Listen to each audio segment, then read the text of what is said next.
What is up, everyone? Today I'll be showing you how to cut waves. And if you are a waver, I'm gonna share some tips on how to make waves, maintain them, basically the things you need in order to start your journey to be a waver. So first thing first, when you're cutting someone who has wave, you have to comb your hair. I prefer to come with the grain, especially if someone is starting out and their waves are not that defined. I do this to lift the hair off the scalp so that when we are cutting, the hair will be even.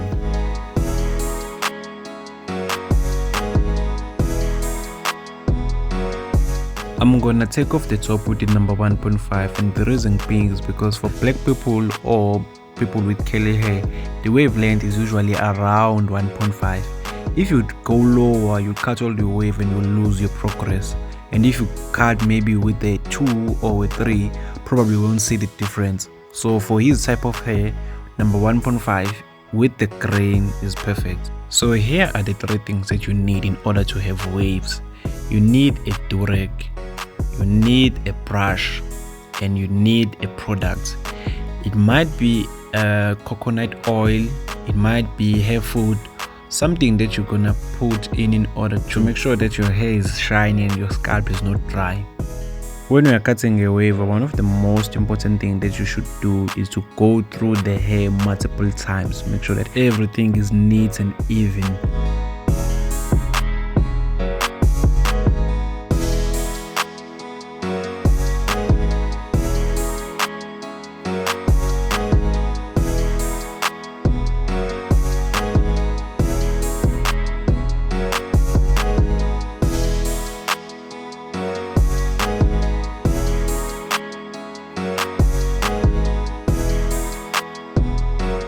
So after I put in my pot line and opening up the lever fully, about half an inch or 1.5 centimeters, I follow up with the lever fully opened.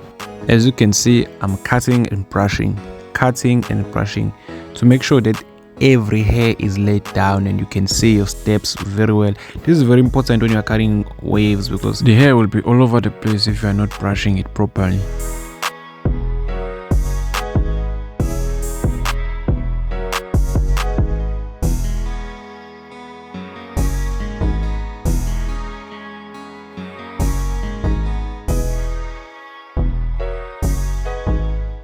The next step, I'll be going in with the number 1.5 with the lever opened against the grain.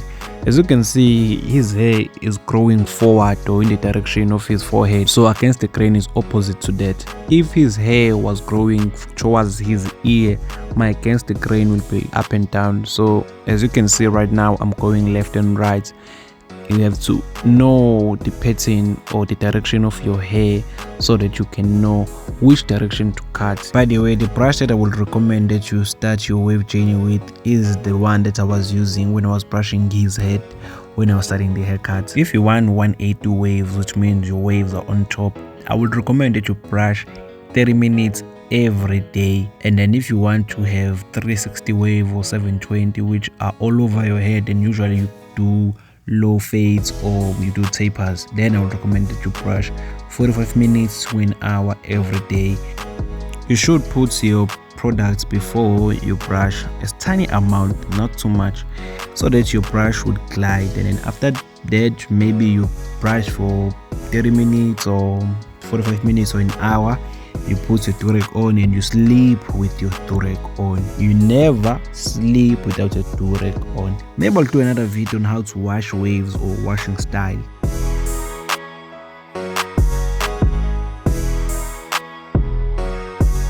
Now with the number 1.5, I'm going against the grain and I've closed the lever fully between the number 1 open and the number 1.5 open. Coming back with the number 1 with the lever fully closed, I'm going in between the lever fully opened and the number 1 opened.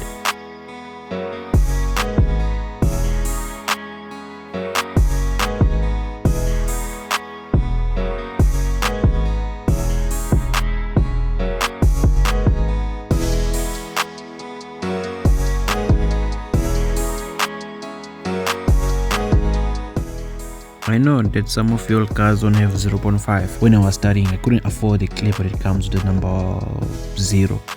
So You can use the raking method where the lever is fully opened and your clipper is lifted up so slightly, and it is almost like you are raking to take off the line that is between the lever fully opened and the number one with the lever fully closed. Or you can half close your lever and go with the crane and trying to take off that line, that fin line, as you see as I'm doing on the video. Again, this is especially for someone who doesn't have a 0.5 or a 0 guard.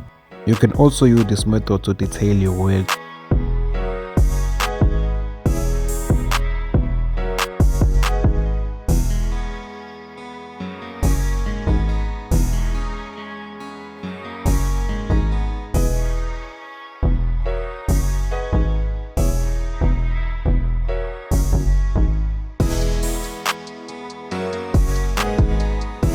After I took out the bottom line with the lever fully closed and opening it up as I go out, I prep the hairline by taking it down with number one with the lever opened. I put on the holding spray so that the hair won't move when I'm lining it up. If you want to see all the details on how I put the fiber and how I trim it, you can check out this video. Now I'm gonna sit back and shut up and let you enjoy my favorite part of the haircut, which is the line-up process.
If it so happens that by any chance you like this type of content, make sure you like, comment and subscribe.